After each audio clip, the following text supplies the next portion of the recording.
And without any form of transition, we have Chris here in the line, and I'm super excited about how this works, that we're actually having like a relay run of inspiration here with our 2 sessions every day. Chris is the CEO of Intelygenz. I've been having a lot of conversation about artificial intelligence, where people ask me, is there actually a use case? Is there where are the applications that we can benefit from? And they never heard of any use case. And I was always like, what are you talking about? I meet Chris now and then with my people, and he gives us the choice of which industry, which direction would you like to hear more about. Without further ado, I'm super excited. I'm really happy. This would be, when we would all meet on site, this would be a lot of hugging involved right now before we start the conversation, because Chris has turned into a dear friend over the time. That being said, over to you. Thank you for being here for us. Hey, no worries. So I can see in the chat that someone's saying, hey, how about a short break? So I'm all right with that. No worries. If someone needs to use the restroom, rather than jigging around in your chair, if you want to go use the restroom, we can wait 2-3 minutes. Go for it, man. Go. All right. So let's do that. And we start at 7:05. So that's 3 minutes. And what's that, 10:05 for you? As you know, Nikki, I can drink tea. There's nice background. How do you like mine? I thought like if I'm stuck here in Vienna, at least I'm gonna get some San Francisco, Google San Francisco background. Hey Nikki, while we're waiting for people, so they don't have to do this all of the time, give me a little intro into who's on the call and where they are in the world. And this is pretty cool, by the way. Congrats on getting it set up. Well done, you. Thank you. It's an experiment, and we had the first day yesterday. You're talking, so pretty much half of the group comes from education, students and teachers and innovators in education from Denmark, who actually plan to come on an on-site tour in Silicon Valley, probably like right now. And we miss you guys. Wish you were here. Yeah, tell me about it. I really miss it. At the same time, I think that there is no better place to be right now than in Vienna, where you can go outside, you can go into the parks, you can go shopping. Doesn't feel like limited life here. It's just that I can't remember the last time that I've spent so many days or weeks in a sequence without traveling. But that's a different story. You have Dieter here, who is an entrepreneur in the retail business. Who else do we have? We have a lot of TEDx organizers. So that's also beauty. The TEDx organizers are always open to experiment. And I think that's the and everyone else is in Denmark overview currently. So we have Denmark, we have Austria, we have London, and Scott. I'm not sure where Scott is. Let me see. He's also part of the TEDx community, and he just shared with me the TEDx event, and that's okay. Emily Carr University, wherever Emily Carr University is. He's going to tell us in a bit. So that's the Vancouver. Mix. He's in Vancouver. Okay, a little bit more on the time zone. Okay. Next to me, but nice. Yeah, you're fully on time zone. Yes. Fully on time zone.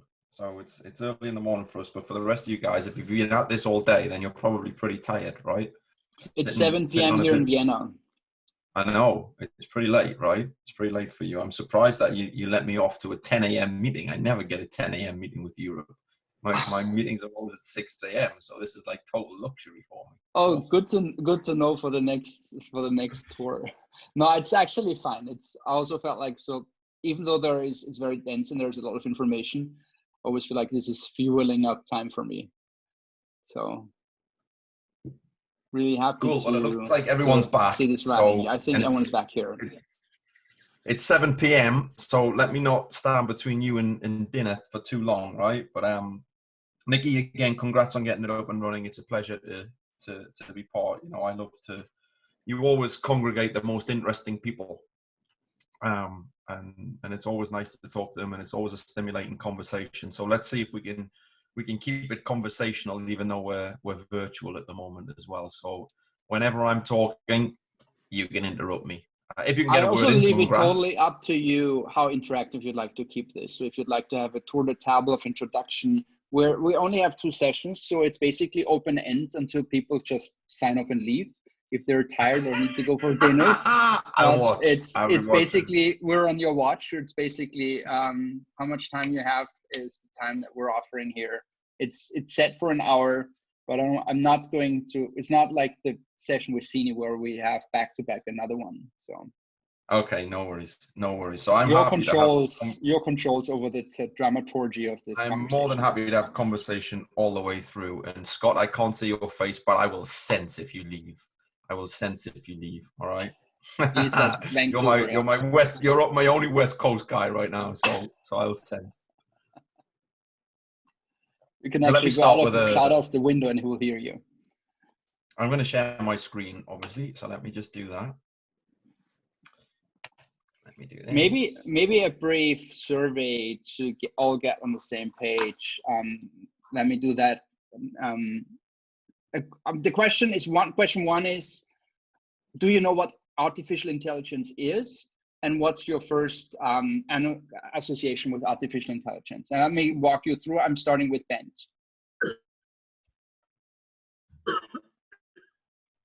Sorry, you asked? What is artificial intelligence? What do you understand what artificial intelligence is? And what's your association with AI? That's a hard question. I think we find a lot of equipment without knowing it. Oh, I can't hear Ben. He has a microphone problem, I think. Do I have a microphone problem? Yeah, sometimes we hear you and sometimes the voice goes up and down a lot. So let me switch gears. Can you type it into the chat? And we move on with Frederick, and then I can read your answers. Do you know the chat? Did you see the chat, Ben? There is a chat function, and type it into the chat, and then I'll read it out. And we move on to Frederick. Yes, like my definition of AI is probably like service. It's like all around us whenever it's like when you're dealing with some kind of service that's not like a human interface, whether it's on the phone if you're calling a company, or if you're finding a service online, or if you're attending a center, like a service provider out in the real world. It's probably some kind of algorithm designing for you. And for me, algorithm is like some sort of AI, like in my view, at least. Okay. Adam. Oh man, for me, it's tough because I actually took a class in AI way back in university, and I know that it's important, and I logged onto some MIT classes as well to follow it through. And I understand a lot of the philosophy of it, but the actual practical nature of AI seems completely impossible to me. And it's frustrating because I used to have a coder background. So I'm still missing massive gaps in my knowledge. I understand how it works in theory, but in practice, I have no clue. I wish I could make one though. Perfect. So today, Adam, just to respond to that, I'm not going to talk much about the mechanics or the technology. I'm going to show you AI in action just to give some understanding of.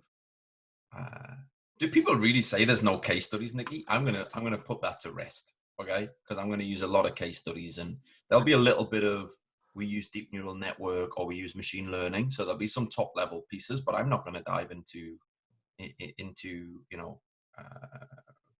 convolution networks or why you'd use a recurrent network or anything like that. But I can if you want me to, but I think the use cases are more interesting. Absolutely. Anders. Yeah, so I think for me, AI would be like interconnected algorithms that is able to assist people doing various kind of things, just the way Frederick described it. Okay. Let me move on to Yanis. I'm trying to unmute you. Maybe you have to unmute yourself. It seems like it. Hey, for me, AI goes beyond the typical machine learning algorithms, where we as humans, by certain algorithms, train machines to learn in a specific or predictive way, and go one step beyond, so that a certain unexpected scenario might be the outcome, that a machine is able to maybe I think there was this case of Google where they had language where they taught machines to create their own language. At one point, they kind of lost track of what they were actually talking about. They were not able to follow the conversation or the language creation process anymore. So when kind of this element of being predictive is getting out of the equation, and the machine kind of takes over, or a new intelligence takes over. There's a couple of interesting points in there, Yanis. One is that I'll pick up on. One is unexpected outcomes. One of the biggest challenges of AI is believing the answer and trusting in the data. So the technology's moved on in a way where technically it's still difficult and there's still some big challenges. But one of the biggest difficulties when you're talking about AI out of the lab and into production and putting it into real world cases is overcoming the cultural barrier of believing the answer, where the answer is not what you expected, but it's probably and highly probably likely to be right. And now you have to convince humans to understand that they were wrong. That's one of the most difficult applications of putting AI into production, or being, applied engineers of AI. So that's an interesting one. The explainability is something I'll come on to as well, because explainability is getting better in AI, but it's still a challenge. So if you need to explain the answers, and you pick that one up in the language, if you need to be able to explain what's happening through the process and explain why certain decisions are being made, then it's pretty tough in AI, because nobody coded the answer, right? Nobody coded it, and you don't know why. Why is a hard question in AI. So Dieter, two interesting points.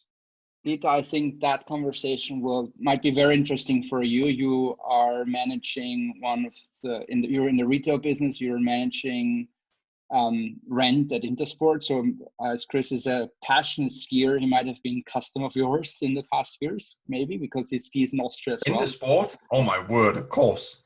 Of course. You let me know next time. Well, I think I don't really have a definition for artificial intelligence, but my hope is that I can get rid of our call center because I prefer to learn a machine what it needs to go skiing than some, and don't get me wrong, some German call center agent who's changing, or whose life is very, very short, whose lifespan is very short in the call center business. So yeah, I can tell you some very interesting call center. I'll use some call center case studies throughout this presentation, or at the end of this presentation, and don't close them all just yet. Right, chatbots aren't all that, but in terms of efficiencies and how much you can drive automation through a call center, absolutely. And Intersport's amazing. I love Intersport. But they left the UK, by the way. They're not in the UK. I used to go to Intersport as a kid in England, but now they're not back. Are they back? Yeah, the Dutch company bought the license. Yeah. Oh, cool. So before we keep the stage all clear for you, we have Scott here from Vancouver. On the west side. I guess on the west side. I'm moving you. Cool. So yeah, I think broadly just trying to get a machine to think and learn and predict and guess like a human's brain. I'm thinking of Ray Kurzweil.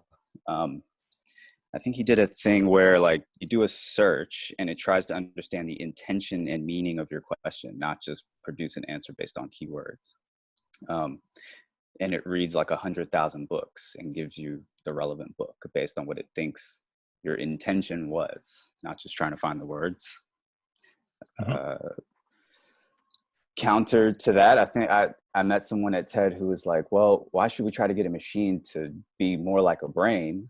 Let's take a neuron and put it into the machine and go from there. Right. And he got it to survive in there for like 3 months.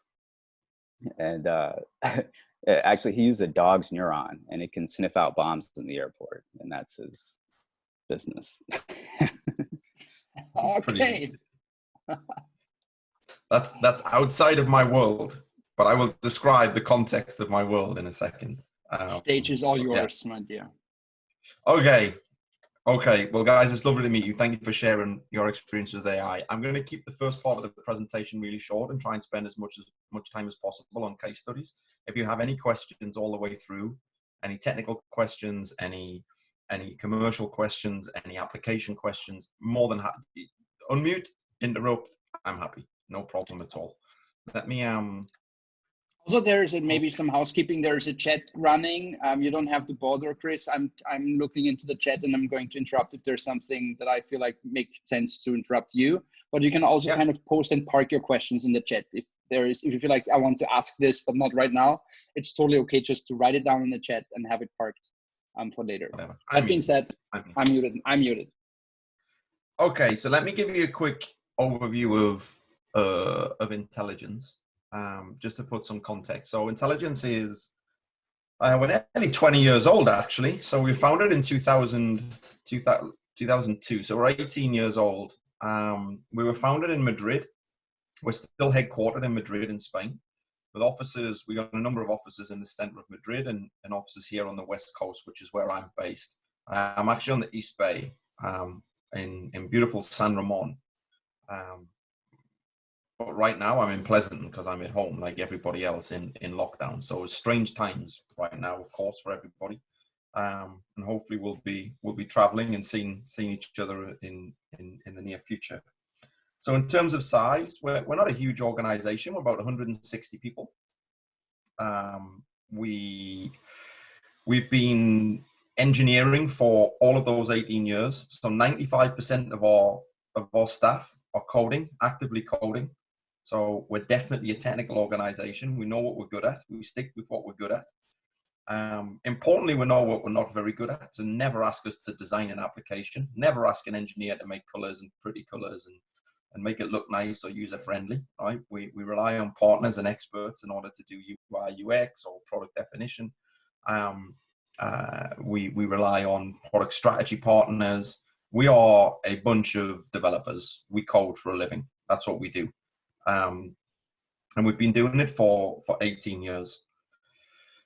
Out of the two offices we serve our two major markets of North America and Europe. We have some business in Asia and Australia, but not, quite honestly, not very much.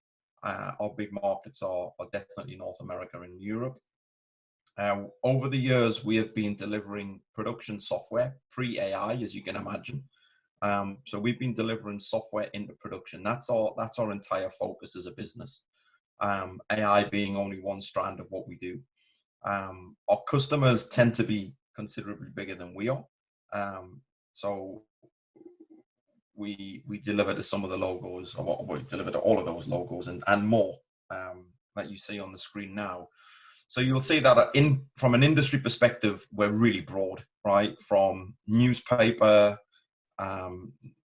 Spain's largest newspaper, El País. We do all of the mobile and all of the web capabilities for El País, all the way through to sound applications for Dolby. We do telco applications for Orange, for Metel, healthcare applications for Celgene, for Kaiser Permanente.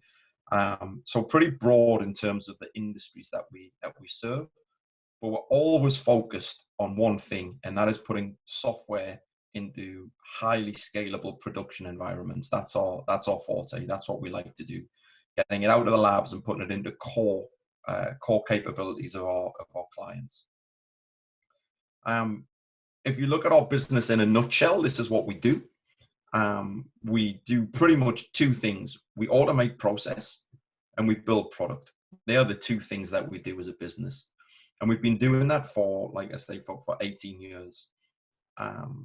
About 5 years ago, we started to look at the application of AI into production, not for the first time, but can we move it? Remember, we're focused on putting software into scale, robust production environments. Can we move AI out of the lab and into production and elevate what we offer to our clients from process automation and product building to what we call, well, actually, intelligent process automation is not what we call it. Intelligent process automation is a global term, and intelligent product. Everything we do is underpinned by Intelygenz Labs. Intelygenz Labs we're a technology company, right? And everything we do is underpinned by how technology fit we are. So all of our programs, all of our training, all of our open source projects that we publish into the world, everything stems from a core in Intelygenz Labs. And out of Intelygenz Labs, we underpin our proposition. So when we're choosing new technologies, it can be programming languages. Are we gonna take TensorFlow? We're gonna use PyTorch. Everything starts inside Intelygenz Lab. You know, are we gonna focus our technology stack on the back end on Node.js? Are we gonna split it with Python? What's up and coming? How do we ensure that all of our entire base of capability and our staff are trained? How do we know that we're world leaders? Where are we presenting? Where are we taking part in conferences, keynote speaking? Where are we influencing the market? Everything starts from Intelygenz Labs, but the offers that we put into the market from Intelygenz Labs can be quantified in two things. We build product or we automate process. That's it. Pretty simple.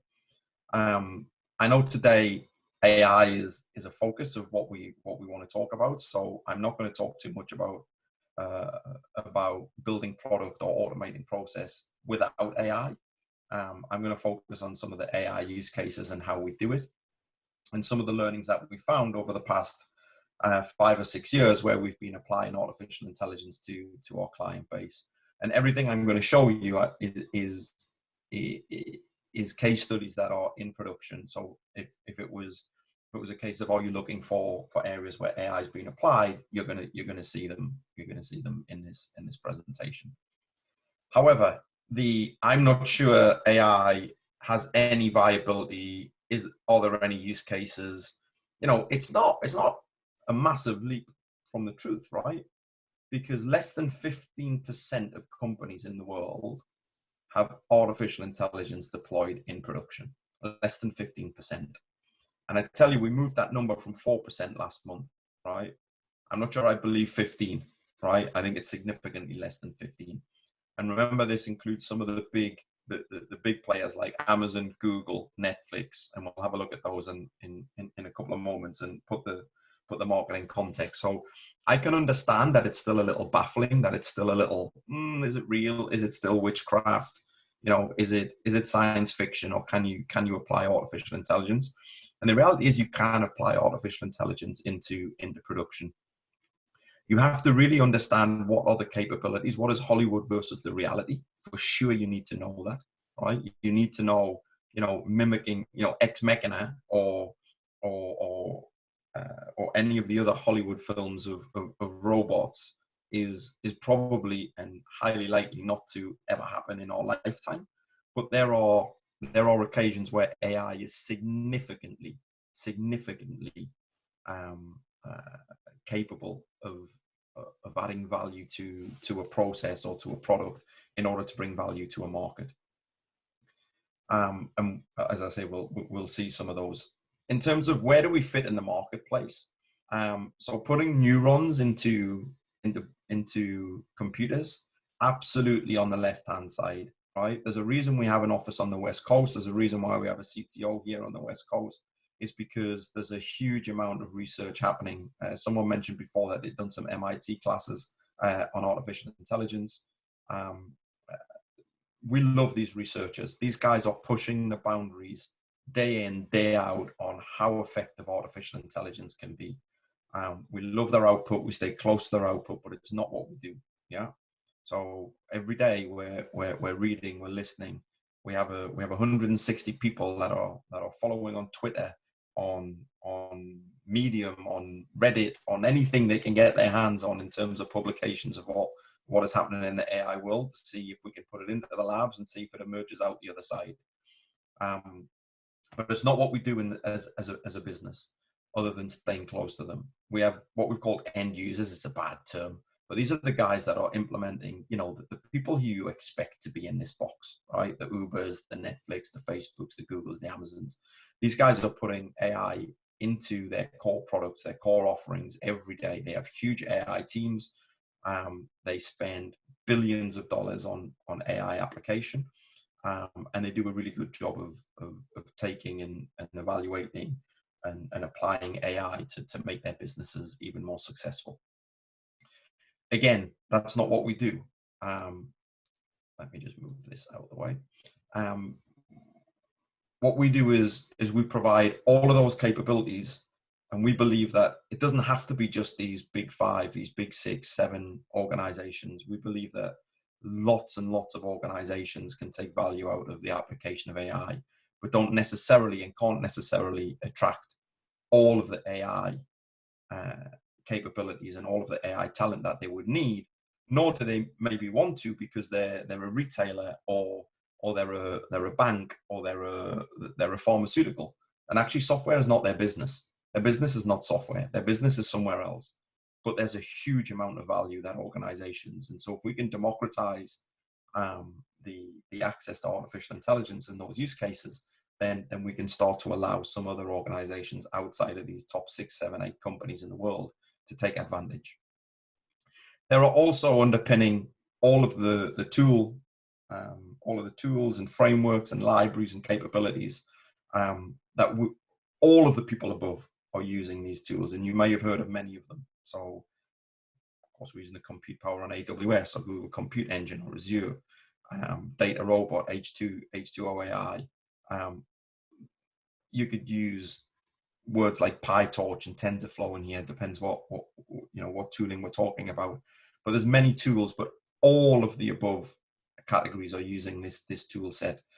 We're actually about to put some open source tooling into the marketplace ourselves, called Constellation, which is all about how you take and how you manage AI projects to get them out of the labs and into production. So we've learned over our 5 years, there's still a significant amount of mess and lack of tooling and automation in the application of AI into production. So we're starting to become part of that tools world as well. And that comes out of the labs, and it's open source, and it's not part of our revenue generating business, but it's part of our reputation and part of our community, putting back into the community of AI to raise the tidal wave of AI capability. So that puts into context a little bit about what we do. What do we ask our clients to know about AI? This is it. This is all we ask our clients and our customers to know about AI. Nothing more. We can explain more. We can lift the cover, no problem at all, and we're happy to do that. But what is Intelygenz AI? It's answers as a service. That's what we provide. AI can be simplified in, it's about data in, ask a question, get an answer out. Yeah. If you think about decisions that we make as humans every day, we follow the same pattern. We take a set of data, we apply our experiences, our knowledge, we may take opinion from others and apply it to that data set. And from that data set, we make a decision. And AI is no different. AI is the same. It's about automating that decision process. It just so happens that AI is capable of taking in data sets that are much bigger than a human brain or a set of human brains can fathom. It's capable of finding correlation and complexity of correlation within that data set way beyond human capability, and therefore, with a caveat, and I'll come back to the caveat, able to make decisions significantly faster, significantly more accurate, or ahead of time better than humans can do. But the caveat is super important. There is nothing that can represent the general nature of a human brain. I can decide whether I go out or not today. I can decide what I'm going to eat. I can decide how to use a Zoom call. I can decide whether I'm going to take a bus or whether I'm going to get the tube. I can decide how I'm going to interact with Nikki, right? My brain is very, very general. It's not a very good brain. It's not a great example of a brain, but it's a brain, right? And it's a human brain. And you guys have the same brains, right? In terms of their general nature. AI today and the Hollywood versus reality is extremely powerful at very, very specific questions, or answering very, very specific questions. Now, we have the capabilities of broadening those questions. And I think someone talked before, might have been Scott, about stacking multiple algorithms, multiple models, multiple theories and capabilities together. So we can start to broaden that decision a little, but we are nowhere near the ability of creating a general brain. So can we train a brain to make very accurate decisions on playing Go? There's a famous example from DeepMind, right? Yeah, it's got a set of rules. It's very defined. Can we absorb more information than a human mind, make decisions faster, quicker, ahead of time, better than a human on a set of frameworked ruling? Absolutely, we can.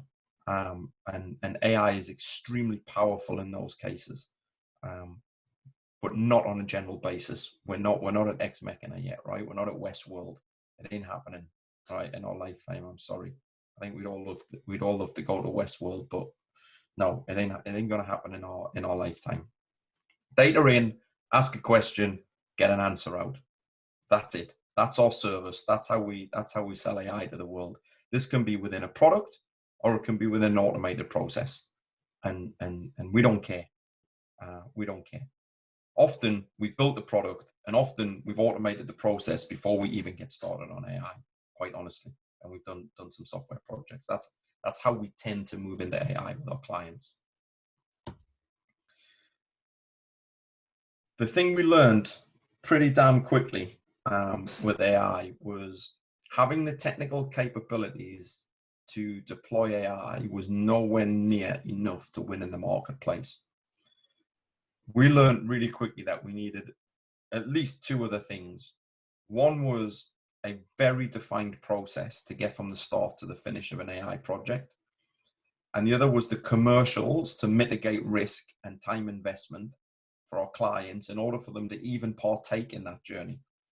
Because there's a massive, massive difference between the start of an AI project compared to the start of a non-AI software project.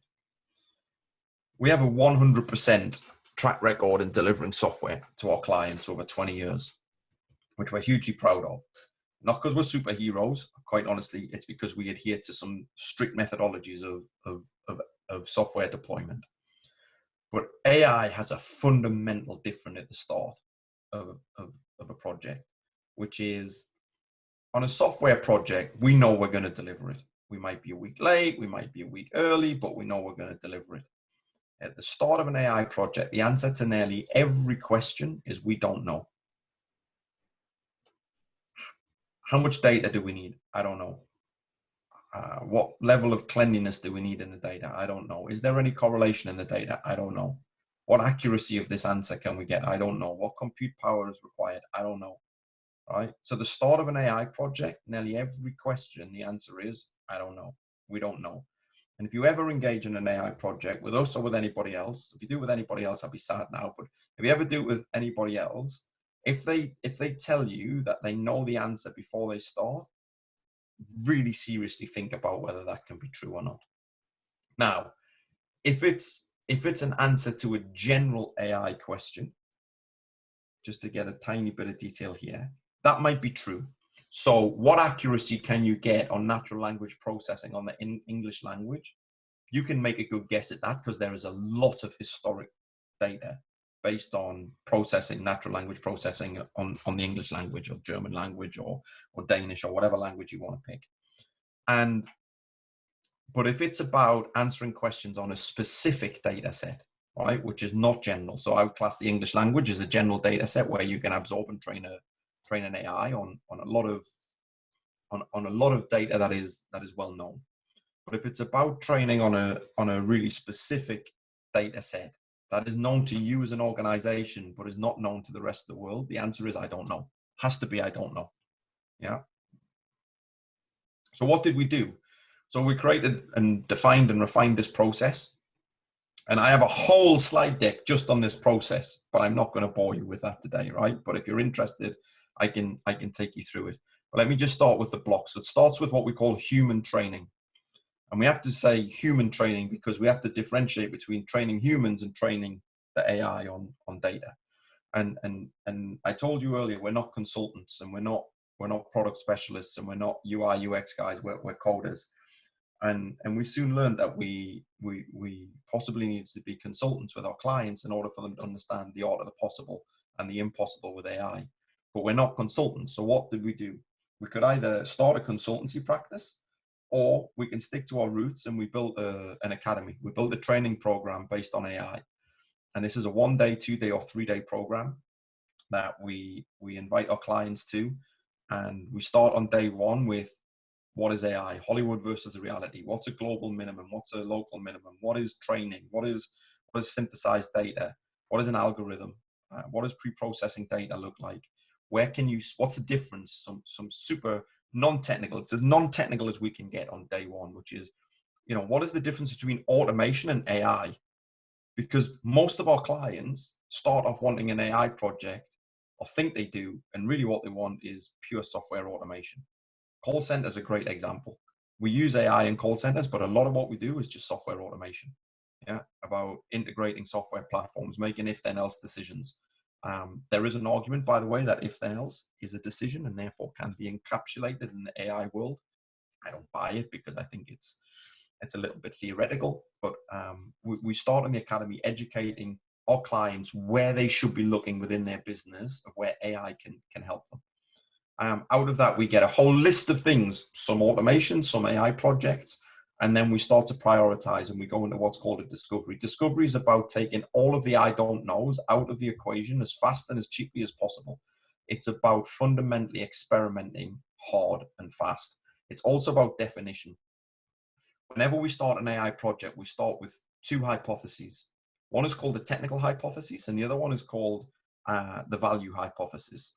And the discovery is about defining both, but really about understanding and taking the I don't knows and answering the technical hypothesis as fast as you can. Let me describe the difference between the two. Technical hypothesis is, with this amount of data, I'll stick with call center. With this amount of data, I can automatically classify a call after it has been completed by listening to the audio of the call. Yeah? And the technical hypothesis is, with 90% accuracy, I can take this data and I can classify that call. The value hypothesis is, if I can answer with 90% accuracy the classification of these calls, then I can extract this amount of value, either cost savings, improved service, whatever it is. Yeah. And you have to prove both, because if you prove the technical hypothesis, but the value hypothesis is not true, you've done a fantastic technology experiment, and you've proved that you can classify calls automatically with data. But if you can't extract the value from that within your organization, you've generated no business value. So you need to prove both. So discovery is about proving or disproving the technical hypothesis as fast as possible. If the technical hypothesis is proven to be true, what we want to do is build a machine that can be put into action with real data in the business that can prove the value hypothesis to be true. And we do that by the AI and the algorithms and the pre-processing of the data or production quality. But the integration of that machine is the minimal possible we can do in order to test it. So for example, in the call center, what we might be doing is the end result would be, I need this machine to be streaming the audio in. I need it to be then classifying it. And then we're applying that classification in our call center software in order for that to move on. Yeah, that's the production case. So after a call in a call center, often the call center agent has to put the call down. They have to say, this is about product. It was about this product. It was about a question of help on this product or service or pricing. And they have to do 4 or 5 levels of call classification.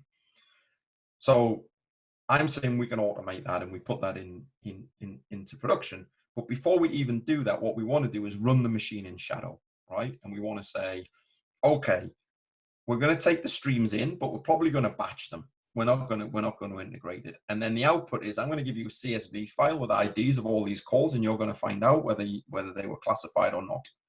And then you're going to measure the time that it took for the classification to happen manually, and work out that we were 90% accurate, right? We multiply that by the time. That's the human saving I get, or however you're going to quantify the accuracy increase that we're getting. And we're also going to take off that the 10% of the time we were wrong. What were the consequences of that?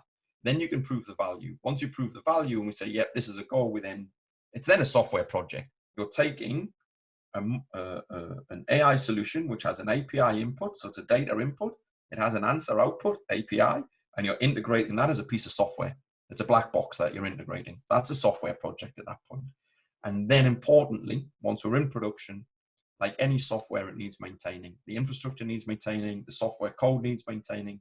But specifically for AI, you need to maintain and evolve the accuracy of the AI model itself. Now, this might be just a case of keeping it maintained or improving that accuracy because the data remains pretty static. But there are some cases where the data will change significantly, and it's important to continuously retrain that model at all times. So you need to do a continuous evolution. That is the most critical piece of any AI project if you're trying to bridge the chasm out of the labs, out of data science, and into an engineering world where you put it in production. This process is the most critical piece. And if you're selling it and not giving it away, the commercial mitigation to your clients is the second piece you need to be really, really aware of. That's what we learned over 5 years. Actually, we learned it pretty damn quickly because we were confident in our technical abilities, and we thought, yeah, everyone will want to buy this. Yeah, that's what happens when you try and sell as technologists. You think the technology is good enough to sell. All right. Call decision making automation. I'm going to jump into case studies, but before I do, let me just pause and see if there's any questions in the chat. Anyone wants to come off mute and ask me a question, happy to answer anything. Yeah. Are there, I don't know, a core set of unintended consequences of AI? Or at least talked about or speculated about? The most, I guess, is the removal of employment is probably the one that people talk about the most. It's interesting from an automation and AI company, though. I'll tell you this. AI doesn't take away many jobs. Automation takes away thousands and thousands and thousands of jobs each and every day. But we don't talk about it, right? We don't talk about it because humans have been automating for centuries and centuries. But we do both, right? And we see the need for less and less human resource in repetitive tasks that we can automate away. So I think employment is the one that people are concerned about. We've come across some really complex moral cases where we've declined projects based on morality. If you're interested, I can explain it to you now. It was a super interesting story for us. We ended up doing a project with the client, and it's in this case study, but it was a totally different project, and it was based upon the dispensing of cancer drugs here in the US. And what we were doing was predicting who should and should not get priority on the prescription of cancer drugs. Yeah. And if you go into the project and you think, we believe we have one of the best solutions in the world, right?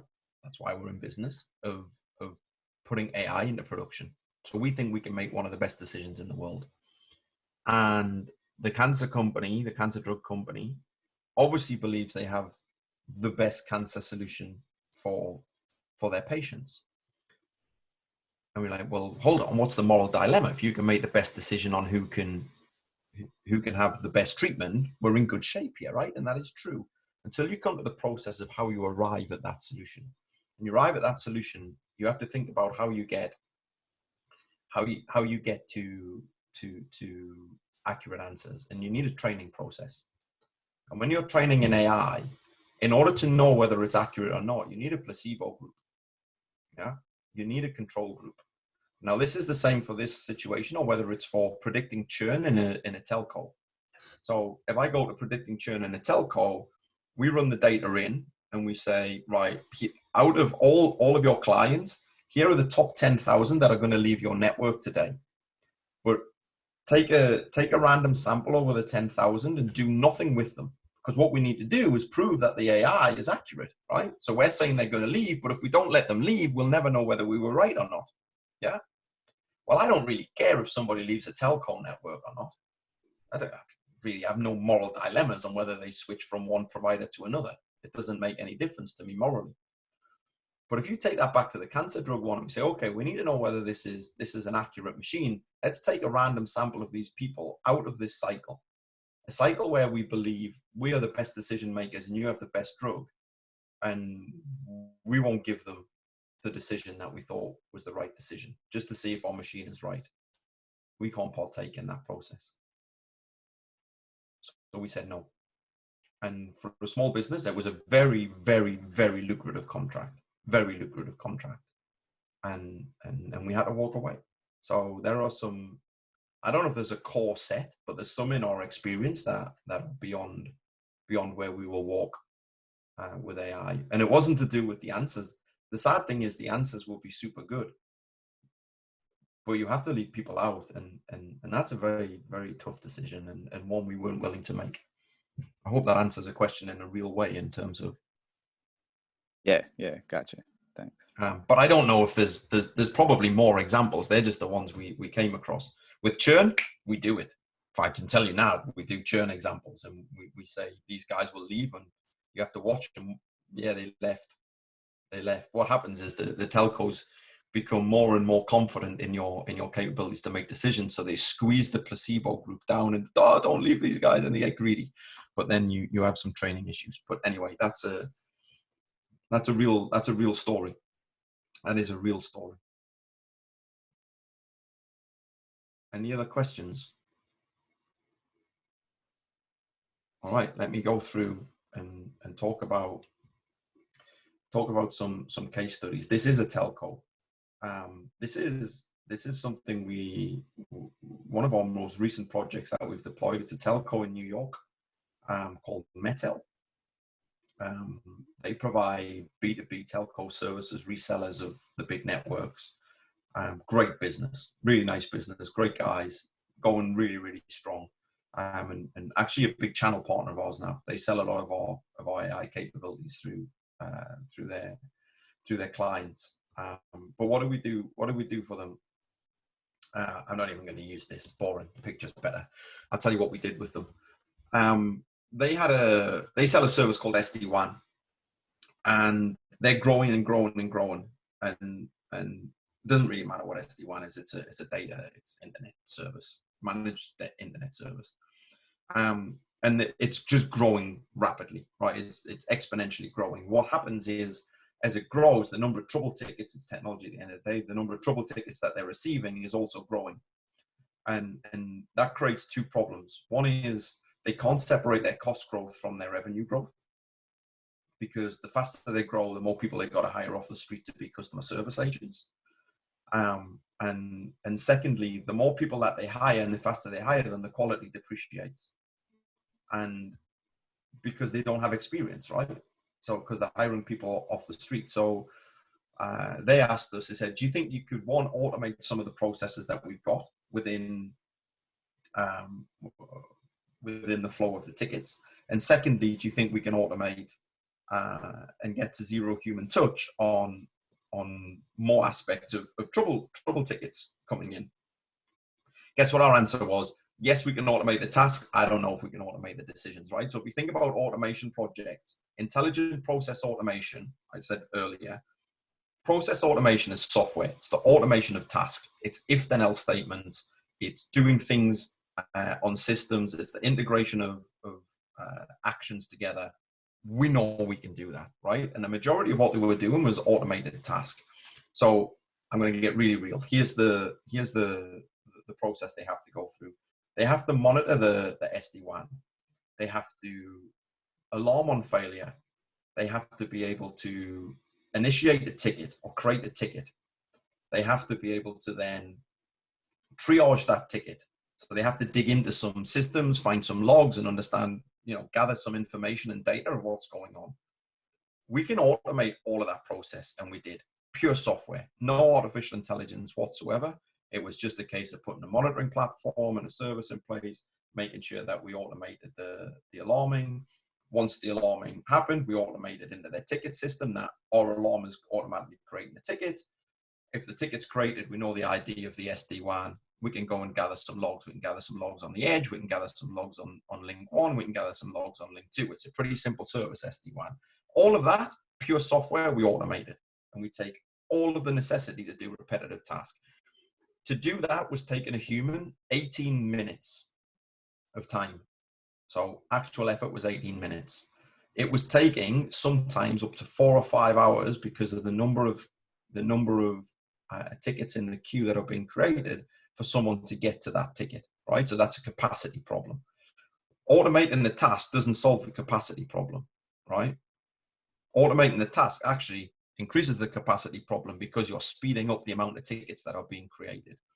Software can automate tasks. Automating a decision, and we talked about it before and when we went through the introduction, AI is about decision making. It's not about performing a task. It's about making decisions and automating the cognitive capabilities of a human mind in order to make that decision. But if you zoom out on a process, it tends to be made up of tasks and decisions, and you have this whole map of tasks and decisions. And our challenge with these guys was, how much of these tasks and these decisions can we automate in order for a trouble ticket to come in, get processed, get fixed, and move out with the least amount of human touch?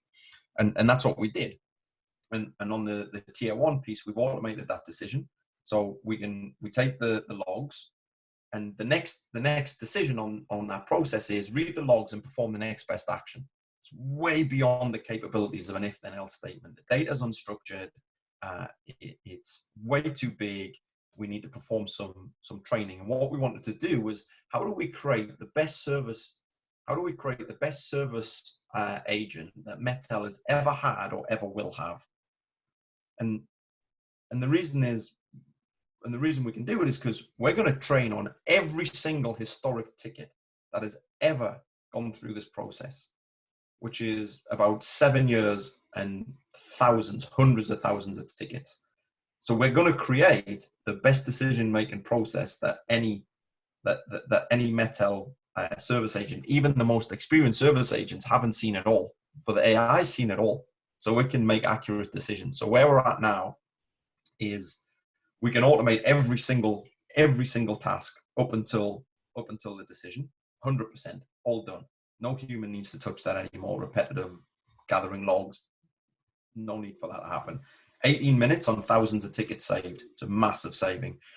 The bit when you talk about process automation is the benefits are so predictable, right? They're so predictable. It's not like launching a new product in the market.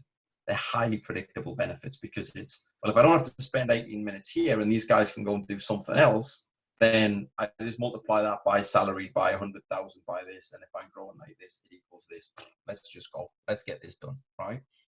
So we automated all of that. We automated 75% of the transitions of how to move this ticket to the next stage. And therefore, and that was, I need to send it to wireless. I need to send it to wireline. It's an edge problem. I need to keep it in the home down knock. So there's a set of places this ticket needs to go next. And a human would look at the logs and move that ticket to the next place. Then a set of actions happen again. Well, we can automate those actions. So you can see we're starting to spread the length. Right now, what we've done with these tickets is at their current ticket levels, we've created 9 superhumans in their team. They expect to grow at least double this year. Well, guess what? Our system just doubles with them. No extra cost, no extra investment. We become 18 superhumans. And if they get to 10 times, we become 90 superhumans. But the cost doesn't increase, right? So they start to be able to create margin in their business, more margin points. the response times we've reduced by 45% because we created capacity. And our capacity is boundless, right? We don't have a capacity limit, right? So we're now at 45%. The bits where we haven't reduced are two places. One is we're only 75% accurate. So the more accurate we get, the more tickets and transition types we can act upon. And then the other piece is, a lot of it is about, actually they've got to send somebody out on the road to go and replace an edge at a customer premise. We can't impact that. We can look around the edges of, can we route them better? Can we job schedule better? All of that. But there's some physical time of moving a person from here to here. Now, if you look at it from a response time point of view, in order to get a 45% reduction, they would need to increase the team size by at least 3 times. It's just not economical. It's just not economically feasible. We can see a path to reducing another 45. So we're looking at about a 75% reduction by the time we tune and finish this. To do 25% reduction, they need 10 times the team. If they can get linear scale, which is probably not true, but at best case, they need 10 times the team. Well, that will never be an offer from them. So what you're starting to create are market offers that without this process, you couldn't put in the marketplace. So you're starting to create differentiation in the marketplace on your service offering by putting automation and intelligent process automation in place. So that is a real use case. The reason I've got all the details is because it's one of the latest ones that we've just launched into production, and it's working really, really well. So that's telco. If you want to know the technical details, it's a combination of NLP. We do some data preparation. And then we do some machine learning over the structured data. So there's features within the ticket. So the company name, the date, the time, known history of that customer. So there's some structured data, but there's a lot of unstructured data in the ticket notes that we read and we use through NLP in order to make that decision. This is another interesting one. We do quite a bit of this now. This is about CRM and customer targeting. So this is about, can we target our market propositions and sell to organizations a little bit more effectively using AI? I think there's 2 examples, or there should be 2 examples in here. This was a bank. This is the opposite. So this is one of the latest ones that we put in. Sorry, I went the wrong way. So the telco one I just described is one of the latest. This is one of our earliest in personalization. They were launching a product. They had enough budget for a 300,000 outbound campaign, physical mail, calling, and outbound email. They launched it and they didn't get very good results in terms of uptake. And we were already working with them as software providers at the time and said, hey, I know you're embarking on AI. Do you think you can write an AI that can improve our sales results?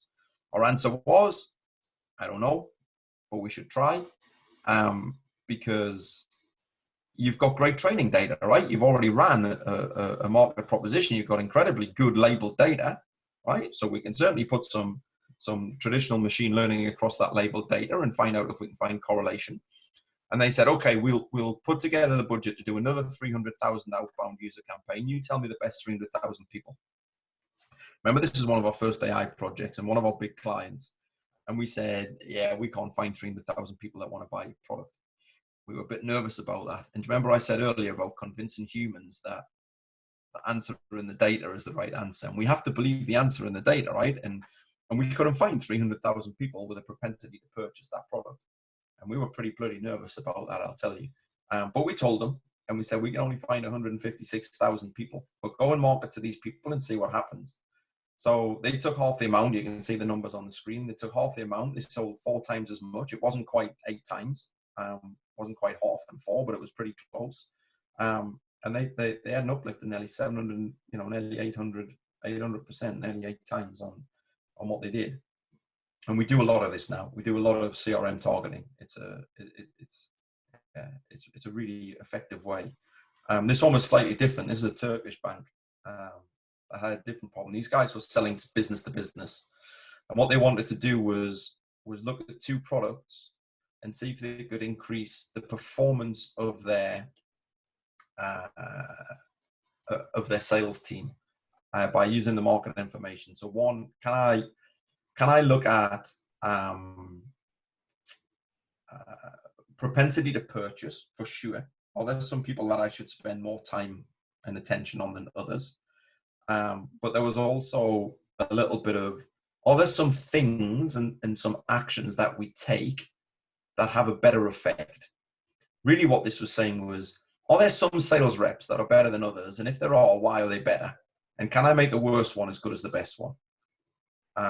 And how can I direct them? And basically it was a bit of a way to start to direct, hey, do this with this customer now, rather than leaving it to the decision of the human, then do this with this client now, offer this client, offer that client, make this call at this time, talk about this thing. And it was a bit of a guided process using AI to help the worst. It was basically, can I replicate what the best salespeople are doing, right? And can I help the worst sales guys become the best sales guys? And that was how we performed on this one. This was an unbalanced data problem. We see a lot of unbalanced data problems. Fraud is probably the best example of an unbalanced data problem, where you have lots of examples of negative and very few examples of positive, and you have to perform some very, very specific tasks on that data before you can train on it. Remove the imbalance or by undersampling, oversampling, stack some models, going back to multiple models. Remember, we talked about broaden the capabilities of the AI by stacking models in order to give the answers. So that was a very specific one. We see this. We haven't finished this project yet, but we're embarking on one in manufacturing.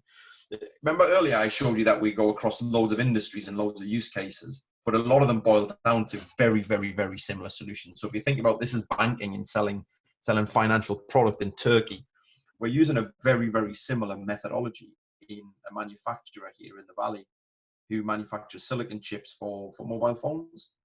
And the input is not financial or customer data, it's images, where they need to take out the images that show that there's a crack in the die when they're manufacturing the silicon chip. Basically, their cost of manufacture, throwing away a die is not so expensive. Putting a broken silicon chip into a mobile phone with very, very strong clients, and you can imagine who their two strongest clients are, right? Gets very, very expensive. Their penalties for a failed phone, if it's their antenna module that failed, they take the whole cost of that failure and more, right? The logistics costs, the reputation cost. For a phone to fail in life, you need to avoid that at all costs, because the cost is extremely high. Throwing away the die is not so high.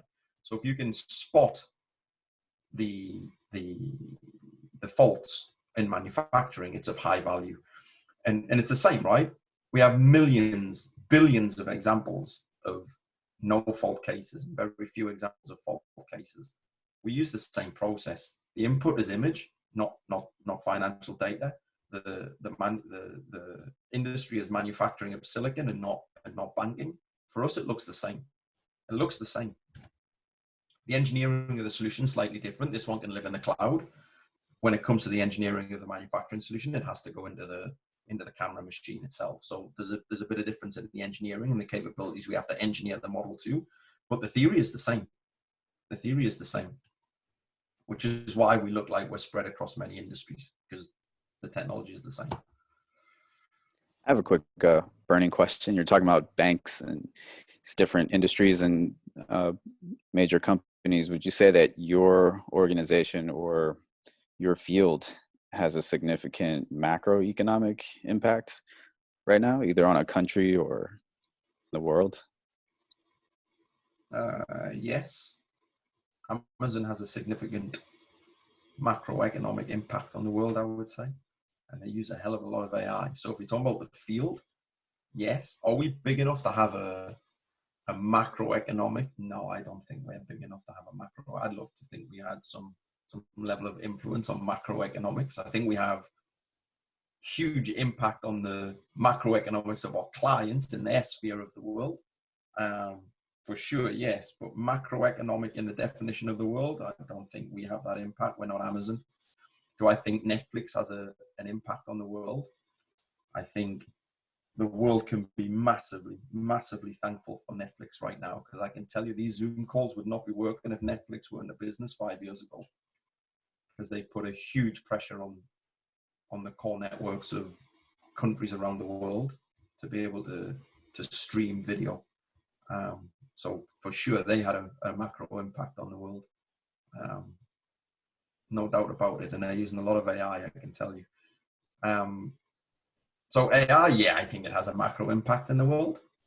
Do we? Not yet. Not yet. Maybe next year. I don't know. I don't think so next year. This is an interesting one, and then I'll stop, right? Because I know I'm over time and it's late for you guys, but for most of you anyway. This started from Nikki, actually. This has its roots in a conversation that Nikki convened. Not this security result, but we started a project with a company in Austria who detected trains, and they wanted to move to a new technology. Sorry, they wanted to move to an existing technology, but new for them, called distributed acoustic sensing. And distributed acoustic sensing has nothing to do with us. It's a technology that exists that uses fiber optic as a sensor. And what it does is that it shines light down a fiber optic, and the impurities in the fiber optic, when sound vibrates on the fiber optic, the reflections from those impurities are read by an optoelectronic device. So effectively, it's turning a fiber optic into a noise sensor, and the noise sensor is converting that into an image. And it's used in oil and gas, down drill pipes for oil and gas. And these guys wanted to use it for tracking trains, because there's fiber along every track. And they believed if you could sense the noise along the track, then you could start to understand what was happening, not just at certain points in the track where they had their traditional sensors, but all throughout the length of the track. So we ran a project with those guys, never got to production yet, which was, we could sense the front of a train, we could sense the back of a train, we could see train wheels, we could see if the wheels of the train were flat. It was an incredible project. And what happened was other industries that use DAS started to understand the value of applying AI rather than digital signal processing. So the way these signals from the fiber were traditionally read was with digital signal processing. And that had a number of challenges. One was the accuracy. Two was the tuning for different scenarios. Took weeks and weeks and weeks. But mostly the speed and the accuracy of reading the results. And what we started to do was, instead of using digital signal processing on the resulting image, was to use AI to read the image and say what was going on. And this company was using distributed acoustic sensing for security monitoring. So around secure installations, you learn a lot by being in Intelygenz about industries you never knew about. I didn't know people even track trains or that they got flat wheels. I had no clue, right? I didn't know secure installations were monitored by fiber optics around the perimeter. So airports, military installations, any secure installation. And what happens is, when you hear somebody climbing a fence or cutting a fence, then as part of a wider alarm system, cameras and alarming, then you start to monitor and detect that intrusion. The issue with that these guys were having was just the number of false alarms. So digital signal processing was just, you had to tune it to a point where if you wanted a high level of accuracy, the number of false alarms was so high. And we all know what happens when next door's burglar alarm goes off permanently, right? You just start ignoring it. And that's what happens in the security world. You start ignoring it. It's just another false alarm. And what you could do with AI was train just an exponential level of accuracy into this image, reading the image of DAS, that you could tune to high levels of accuracy on positive detection and remove nearly all false alarms. So it became a much more compelling solution for monitoring security. This is an image recognition problem. Climbing a fence is an image recognition problem, but not in the way you might think. It's not using cameras. It's using fiber optic to sense sound, turning that into image and then sensing it. So we can tell the difference between someone cutting a fence and a rat chewing on a fence. They make a different noise, and the AI knows the difference because it's been trained on it. So yeah, that's another example. So I could go on and on and on with more case studies and technical approaches. The volume of data was a big challenge on this one, by the way. So the train network, every 80 kilometers, so it was 80 kilometers per detector. Every kilometer was 2 gigabits of data every hour. So every kilometer, 2 gigabits of data every hour. You cannot move that amount of data. It's impossible to move that amount of data. So you have to put a technical solution. This is where engineering becomes more impactful than the model, right? Because can we build a model to sense it? Yes, built in Amazon with huge power. All right, but we got to put it in a cabin every 80 kilometers on compute power that exists. That's a big engineering challenge, which we did it, by the way, and we created an architecture. So the difference between data science, the lab, can you build a model that does this? Yep, they shipped us. This is what they did. They shipped us pallets of hard drives. That's what happened. They shipped us pallets of hard drives, and we worked on that to train it. So we knew in the lab we could do it, but can we engineer a solution on the edge? That became a harder problem. Just a side note. Oh, this is space. This was about solar system resolution with the European Space Agency. It's a great marketing. I always say this, Nick, it's a great marketing example, but there ain't many space agencies in the world. So in terms of scale, we ain't got many to sell to. I'm going to pause because I'm over time. Let me leave it there, and you can ask any questions. I've got loads. I got the prescription one for cancer drugs. I love the electricity generating one. I can go through them all, but I'm already 12 minutes over, so I'm going to stop.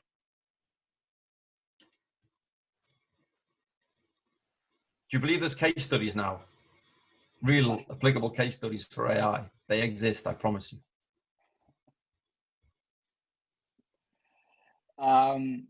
Little disclaimer, group shrinked a little before family reasons, not for any other, because you said you sense people leaving.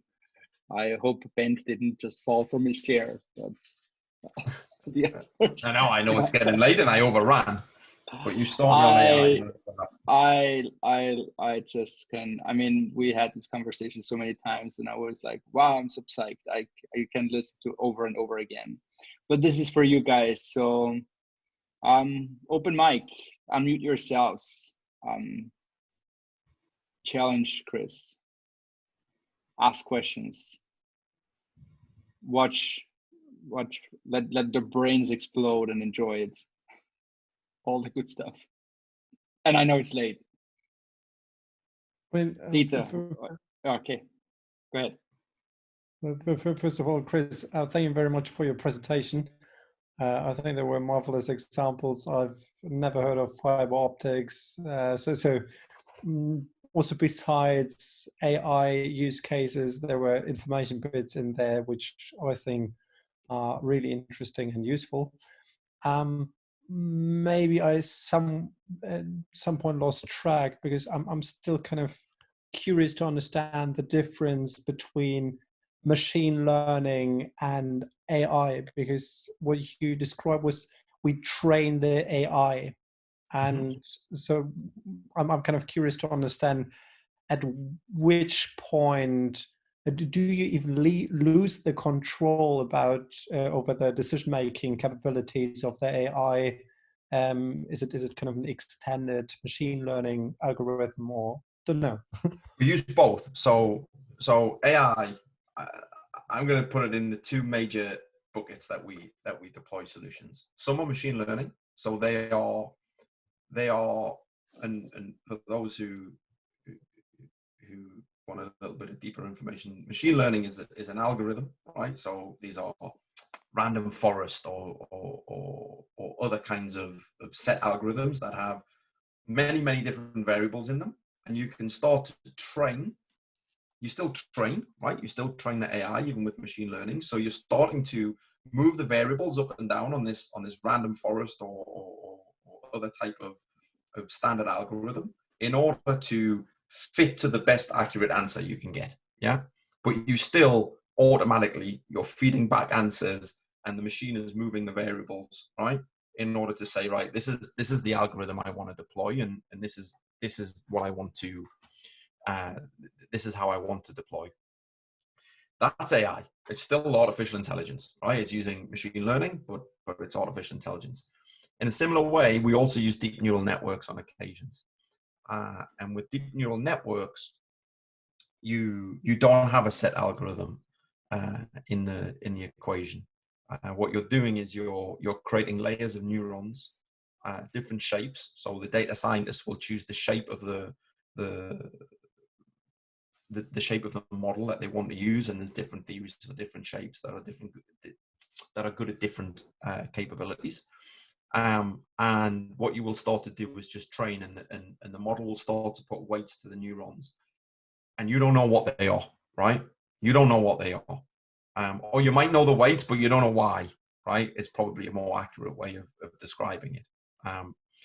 And so they're the two. They're both in the artificial intelligence realm, right? They're still considered artificial intelligence. Machine learning and deep neural networks are just two approaches to solving the problem. Machine learning is more explainable, than a deep neural network, and where explainability is required, then the use of machine learning may be your best approach, because if you start to use deep neural networks, explainability becomes, we never use zeros or infinites in the engineering world, as you well know, because we commit to nothing, but it becomes extremely difficult in 0% of explainability. There are techniques that are happening now to help black box DNNs become a little gray box. They're not white box for sure. But that's it depends on the problem, whether we apply machine learning or deep neural networks, but we consider them both AI techniques. Thank you. I would like to run a little experiment, as 3 people had to leave now for family duties. So I'm going to email after the session all you and CC Chris, if that's cool for you, and you have to tell me if that's a valuable or silly experiment. And the experiment would be the following: what's your biggest question, and what's the data that you think you have to challenge Chris if he would be able to give an answer? Happy. I'll just forward it to Jonas, who heads up our AI team, so I'm good, right? It's work, get him working. I'm okay with that. I mean, I don't know what you think about this, Yannis or Scott, Frederick, Anders, if that's something. The more you're embedded in, I guess it's also interesting for Dieter, because I'm sure that he has a lot of data as a guy in the retail business, and he has a lot of questions. So yeah, I think you'll find our answers are, we'll have an opinion on everything, right? But our answers are probably more valuable in the application of AI rather than the theory of AI. Yeah. Of course, we have an answer on or an opinion on everything, but that's that. Our core capabilities are the application of AI for business value. Okay. Scott, Cool. Any answer? Any question? Not any answer, any question? Quick one. What's at the tail end of your methodology there, where there's I guess where you identify the value, and there's an evolution period where you increase the accuracy and maintain everything. What's the most accurate that you've ever gotten?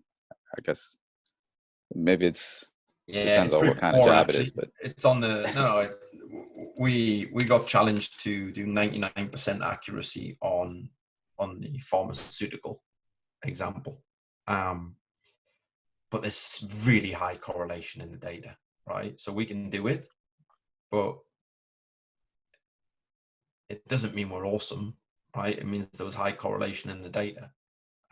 Trying to get I can tell you, trying to get 75% on trouble tickets on unstructured data was significantly more difficult than 99% on the pharmaceutical one. So, and the accuracy is important for the technical, of course, for the technical hypothesis, but the really important thing is, what does the accuracy need to be for you to extract the value? That's the most important question. Is 75% enough? We always do. Actually, we used to say this, right? Remember, Nikki, when driverless cars were all the rage. No one's talking about them so much now, but they're still going. You know, I don't want to get in a car that's 75% accurate. That's just not a risk I want to take, right? But if I can deal with 40, if I can take 40% of my churn away, actually that's pretty damn good, right? It's pretty damn good. So I'll take a 40% on churn. By the way, churn's higher than that. Humans are more predictable than you can ever imagine, but it would be enough, right? 40% is a threshold. If I can get 40%, I'll take it. But I don't want to get in a 40% accurate driverless car. No.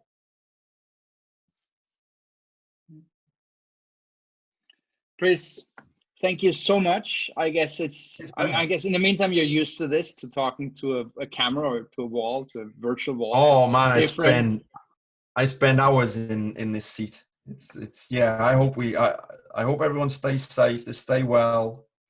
And their families and their friends are doing okay, and they're staying sane. But we'll get out of this crazy time. We'll never forget it. That's for sure. We'll never forget it. Same to you, and so true, and wonderful seeing you again, at least virtually. So the virtual hug. I really enjoyed that session. It's recorded if that's cool for you, and I'm going to share that with you as well, so you can revisit, and all of you can revisit it. Oh, I love to hear my own voice. It's one of my favorite things. Yes, we know. Own voice and own face. We all love this on video.